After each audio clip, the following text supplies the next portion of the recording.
games. It's ScrubGames. Double up. Drop a like, drop a sub, go ahead and subscribe to ScrubGames.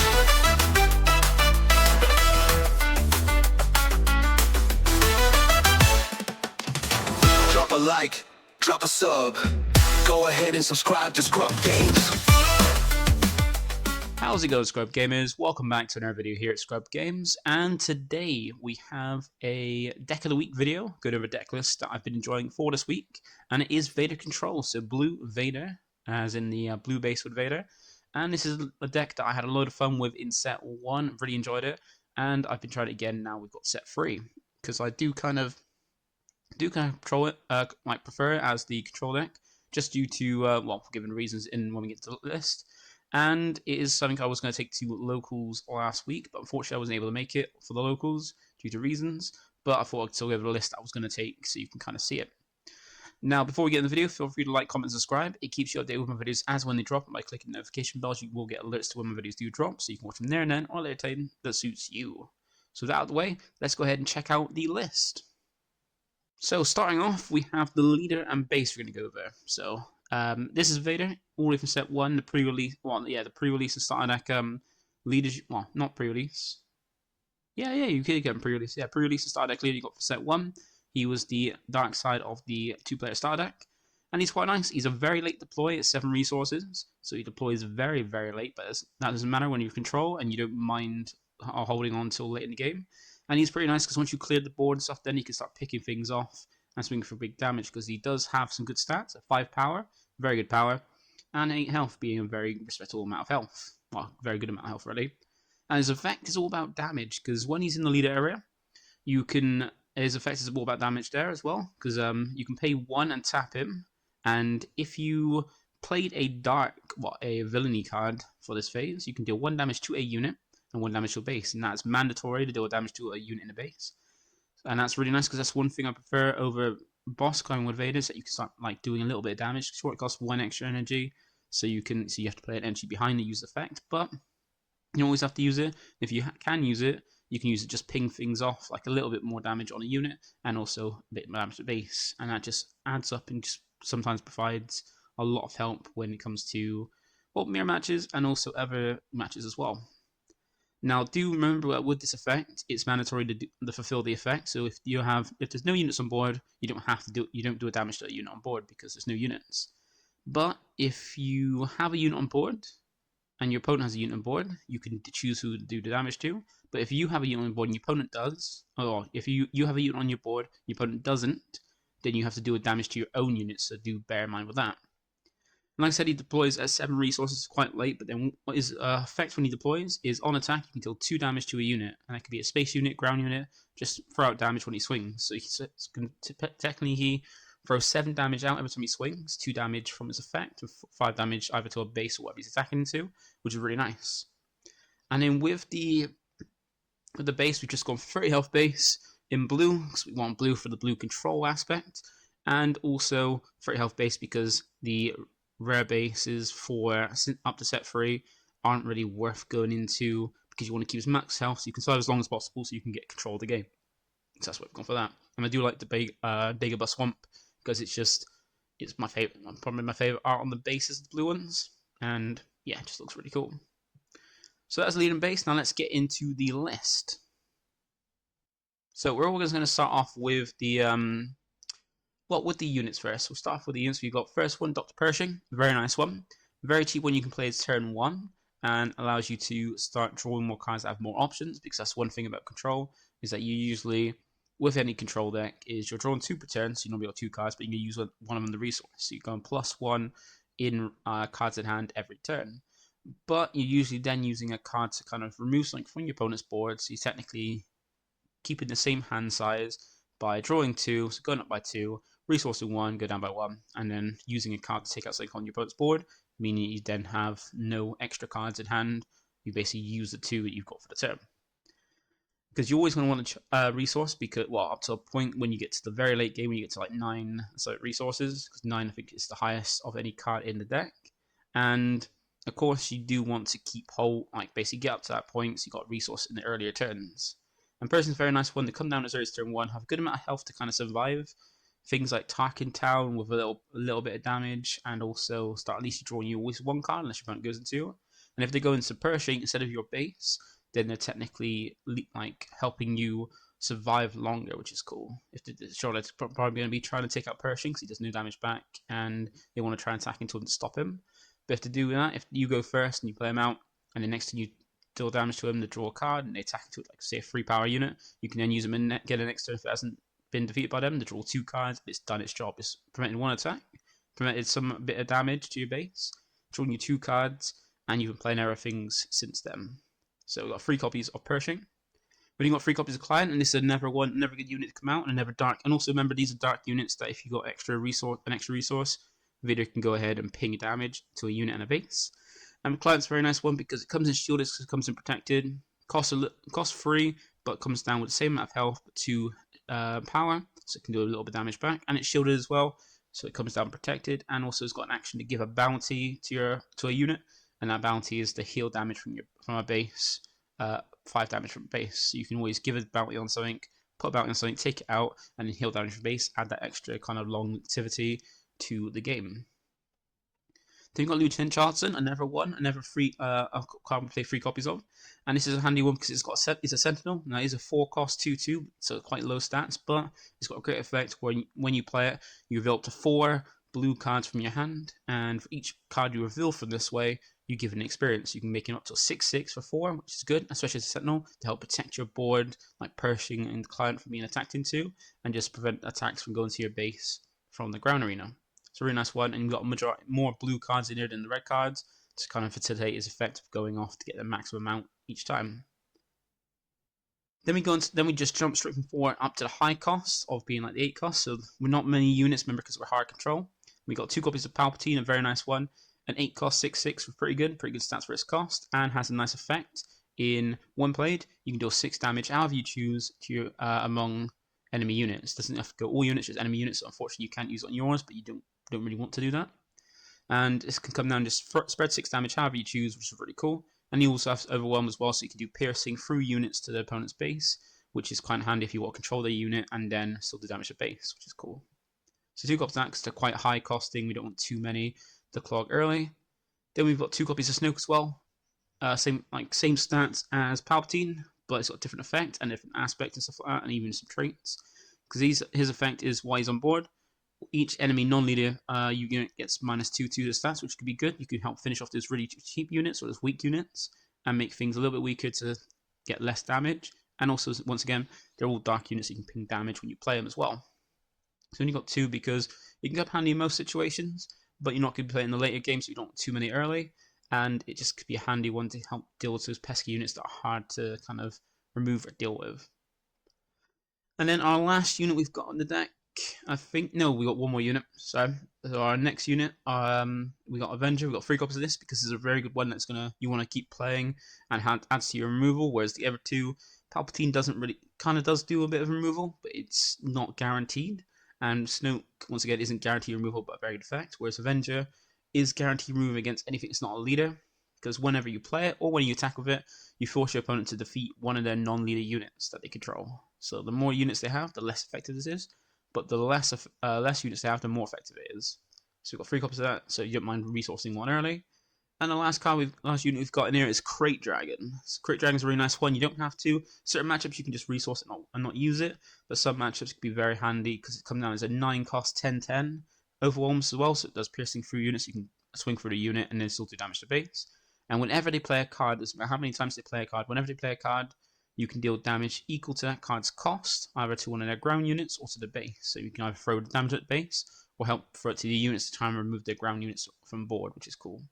And we only include 1 in the main because of the fact that it's not the best in every matchup. So it's kind of like a win more card or a card that's forced to do removal, but some against some kind of aspect decks, it's not the best. Like against yellow, you can just bounce it out the way. Actually, if you pay 9, they pay 3 to bounce it out the way. Blue can remove it for quite cheap and things like that. It's more that like red and green have trouble dealing with it. So that's all the units. So we don't play many units. We only play 7 different units, and 3 to 4, well, 3 to 2 copies of most, apart from Great Dragon at 1. And now let's have a look at the events that we've got. Actually, it's the upgrades. I forget that the upgrades come before the events. I like to put them in the order. You can kind of get them from, they normally come in like a set. So first one we've got is 3 copies of Top Target. It's a very handy card. It's a bounty, so it's a 1-cost bounty upgrade. You can put on any unit, and then if you do claim the bounty by defeating the unit, or defeating or capturing the unit it's equipped to, then you hit to heal 4 damage for your base. But if it's a unique unit, you get to heal 6 damage. So you potentially heal 6 if it's a unique unit, and if it's not, you heal 4. Normally you're going to go for the 6 damage, but if you can go for the 4 damage. It's very handy. Put on your opponent's unit, take it out, heal the damage. So you got removal and healing in them. So you got 3 copies of that to add to the heal. Then you got 3 copies of Entrench. Very nice card, a very good card for both offensively and defensively, because offensively you can put on one of your units, increase them by an extra 3 power and 3 health, so they're a bit more bulkier and hit more power. Now they can't attack bases, but that doesn't stop their units, your unit is equipped to, for attacking to your opponent's units to get rid of them without using effects and stuff like that. So you can even put on a Pershing, so that way now it's got more health to stay alive, and essentially keep giving you cards. You can put on your client, so it's even bigger, and also put in bounties on stuff that it's hard to take down, or even I've done it before. I've got on Charlton from a 6/6 to a 9/9, so it's even harder for them to go through, and then you start swinging to units to get rid of them. So you have to go through it, or it's going to go through them anyway. And then you can even put in your opponent's units to be defensively. Now you make your opponent's units stronger by putting it on them, but the thing is that even though you're making them stronger, if you have nothing in that arena, so you put on one of your opponent's space units, if you've got nothing on in that arena, they can't attack with that card, because they can't attack bases, and if you've got nothing for them to attack to use it, then they're not going to be able to attack at all. So it's a really handy card in that aspect as well. And then the last upgrade we've got is 3 copies of Perilous Position. This is a very handy card because it's one of those ways to get rid of those pesky units, those pesky space. I can't remember what the names are. Is a 3-cost 2/2 that can't be defeated, captured, or damaged. Yeah, it can't be defeated, captured, or damaged by effects. So it means it's very hard to deal with it. You can't use your normal effects to just take it out, damage, and things like that. So you got things like Perilous Position to help take them out because they're only 2/2. So you put this on them, minus them by 2/2, they go to 0, they die. Easy removal. So handy there. And even then, it's got the effect of this. Not only does it minus the stats of a unit, it also exhausts the unit when you equip it to them. So even if you don't need to use it on that, you can still use other units to stop them from attacking by resting them so they can't attack, or even make them weaker so it's easier to remove them. Things like that. So that's the only upgrades we've got. There's those 9 there. They want to kind of include more I did want to kind of include a copy of Vader's lightsaber when you deploy, but it's not really feasible since you're not you're only deploying once you've wiped the board, like say a super laser blast. So you can then go ahead and remove anything they drop after you do clear it. So that's the upgrades. Now let's go and have a look at the events. So the first one we've got is restock. Always got to have some options in the main deck to help kind of avoid deck out, because that's how you win the mirror and stuff like that. And by having restock in the main, you can kind of help you. And even if you don't found the mirror, or even if you're in the deck and you don't go against the mirror, you can still use it in game 1 if you play against a deck that's got, say, a Relentless. Use this as one to bait the effect before you could take it out and things like that. Or is even against matches where it's not useful at all, you don't really need it, you can always resource it. It's handy there. When you put 1 in there because we don't want the clog, and at least we got the 1 for the main, you can side more if you need be. Then we've got 2 copies of Force Choke. This is very handy because this is very nice for when, against those aggro decks, just taking out some of the ground units. Just do 5 damage for 2 is very good. They might draw a card, but you're moving things off board, so you're moving less things, and it costs to play things out on board. So by removing on 4 boards, so you've got them pay and just put more things, and with the whole summoning sickness and stuff of cards where they come in exhausted and not inactive, then they have to wait a turn to be able to attack with themselves. And even then, this is very handy for against Sabine. So when they deploy Sabine, you've got 2 resources out. You can then just go ahead and just kill her when she's deployed, which is very handy, unless they've got one of those Yalarans, or hopefully you've taken that out before. Then we've got Power Attack side. Simple card, 3-cost event that just forces your opponent to defeat any one of the units they control, even a leader unit.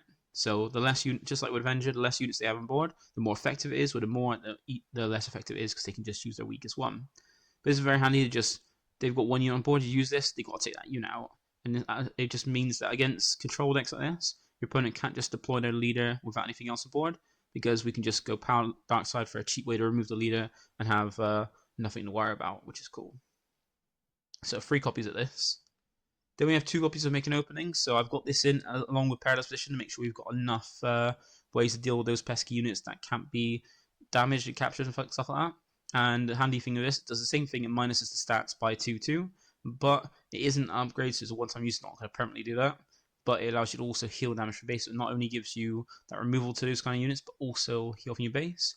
And not only does it help for those units, it also helps for those 2/2 shielded units like L3, 3/7, Crafty Smuggler, and the I think the blue-white card, the Vintage Protectors. That's it. Like, be able to take those out, reduce them down to 0, and take them out, even though they're shielded, so you can't deal with the damage. It's very handy to remove them as well.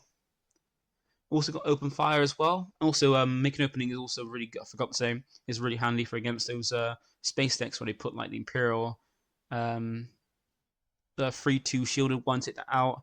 The one that does damage, the same as 3/2 does damage. Things like that. All those like two health units that are in space, you'll take them out with that to help out there.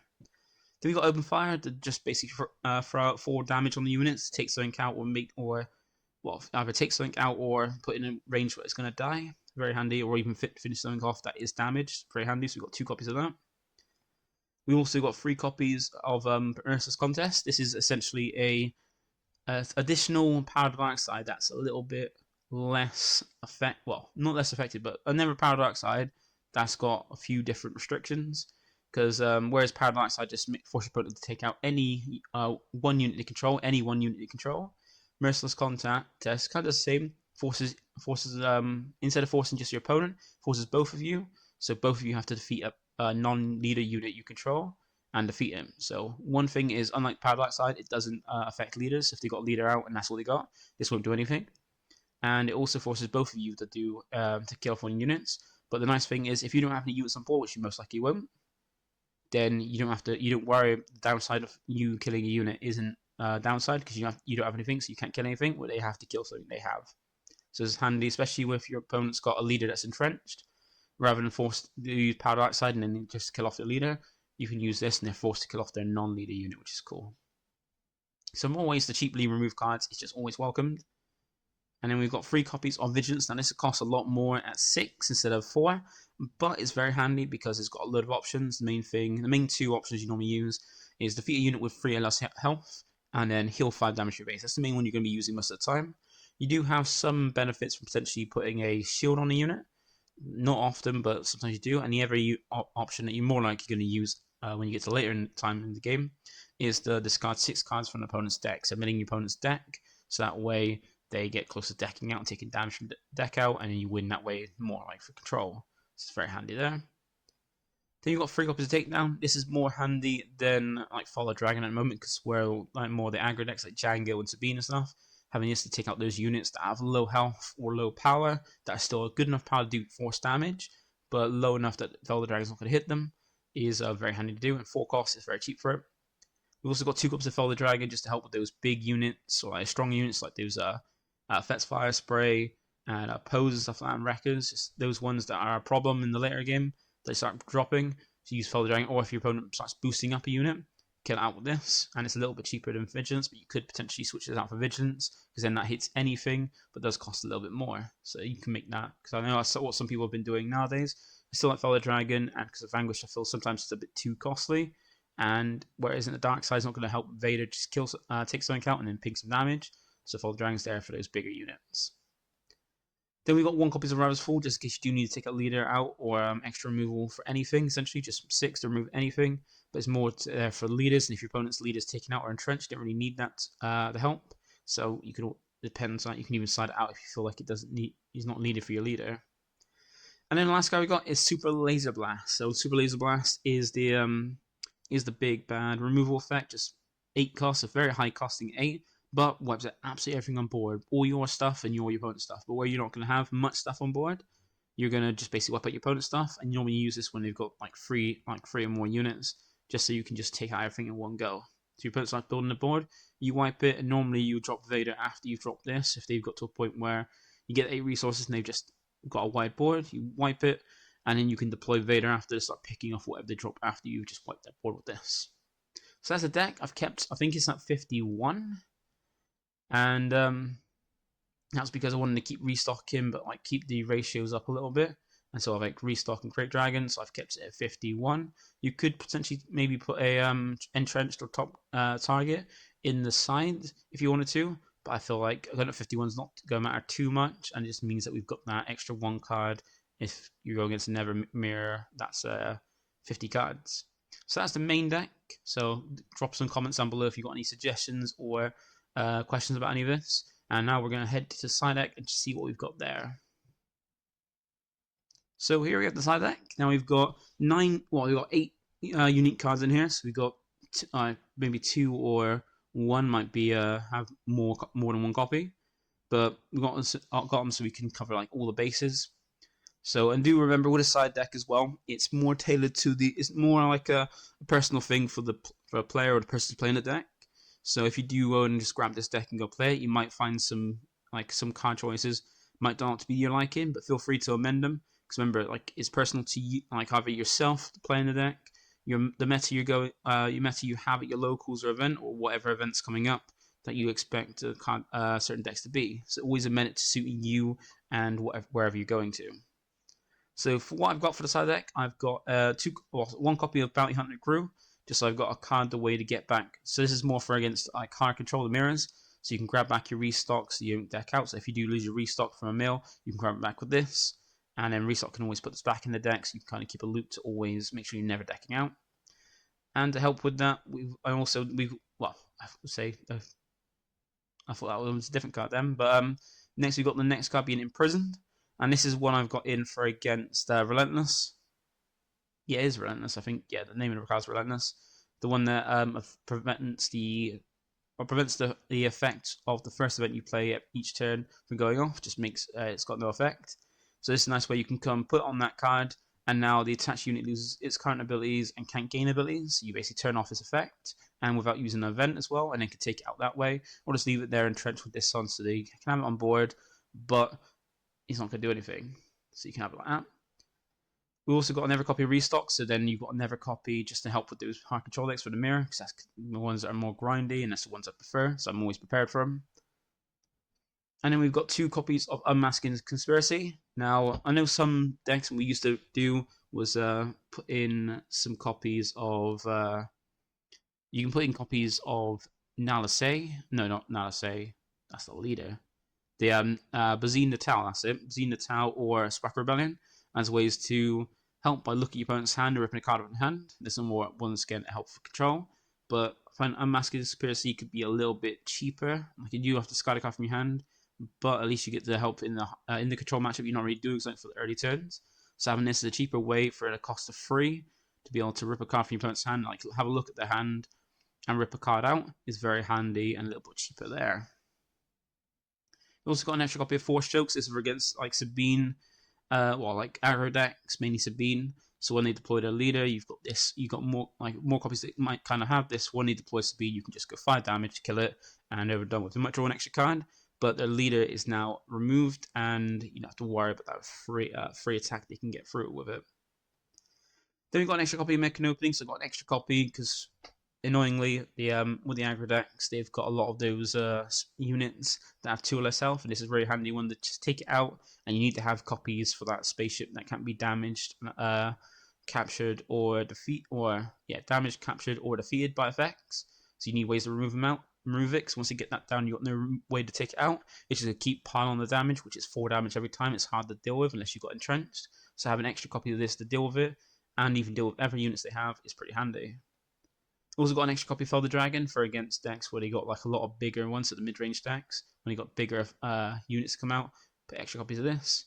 And also 2 copies of Pillage as well to help against decks. Like decks that you not like being aggressive, that you can not got to grind out with resourcing, or whatever hand control decks, just rip their hands apart as well. So you got more things for control, and also got varied cards for control and certain weaknesses for the deck as well. So if you have any other questions about the cards here, always feel free to leave a comment in the comment section below. That's as best I can. If you have any suggestions about things to put in, always let me know, because I always am looking to improve the decks and just amend them. So if you've got any sessions that I might have thought of, because there's a lot of cards, a lot of techs, and new things like all coming about each day, like deck choices, deck leader combinations, stuff like that. If you have any suggestions I probably haven't thought of, it'd be nice to hear to kind of help out with the deck. So that's it for today. Thank you for watching. Hopefully you enjoy Vader Control if you're watching and want to try it out as well. This is what I will take to locals, but for now we have the month of Yoda. So what I'm going to do is be playing Yoda deck. So this is for probably the last for February at least. The deck of the week is not going to be a Yoda deck, so look out for that. And also have fun with Vader. Bye for now.